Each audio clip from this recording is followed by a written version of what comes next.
Faction ఈ genre లో వచ్చిన సినిమాలు ఒకప్పుడు టాలీవుడ్ బాక్స్ ఆఫీస్ ను రూల్ చేశాయి. అప్పటి స్టార్ హీరోలందరూ ఫ్యాక్షనిస్ట్ గా మారినవారే. పాన్ ఇండియా ట్రెండ్ స్టార్ట్ అయింది. ఫ్యాక్షన్ మూవీస్ కు ఎండ్ కార్డ్ పడింది. అయితే ఇప్పుడు మళ్ళీ ఈ ట్రెండ్ కు శ్రీకారం చుడుతున్నారు టాప్ స్టార్. ఫ్యాక్షన్ సినిమాలు తీసి కోట్లు కొల్లగొట్టింది తెలుగు సినీ పరిశ్రమ.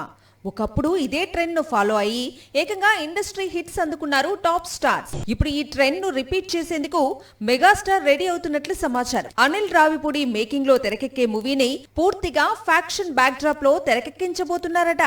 అయితే Anil Ravipudi mark comedy touch కూడా ఉండనుంది. నిజానికి ఇంద్రసేనారెడ్డి పాత్రలో తిరిగి నటించేందుకు చిరు చాలా ఆసక్తిగా ఉన్నాడు. కానీ అందుకు తగ్గ కథ కుదరటం లేదు. రీసెంట్ గా సమరసింహారెడ్డి ఇంద్రసేనారెడ్డి కాంబినేషన్ లో మల్టీ స్టారర్ మూవీ చేస్తే బాగుంటుందని ఒక ఈవెంట్ లో తన మనసులో మాట బయట పెట్టాడు మెగాస్టార్. ఈ మల్టీ స్టారర్ తెరకెక్కే లోపు అనిల్ రావిపూడి మూవీతో మెగా ఫ్యాన్స్ ను మళ్లీ ఇంద్ర రోజుల్లోకి తిరిగి తీసుకెళ్లాలి అనుకుంటున్నాడు చిరు.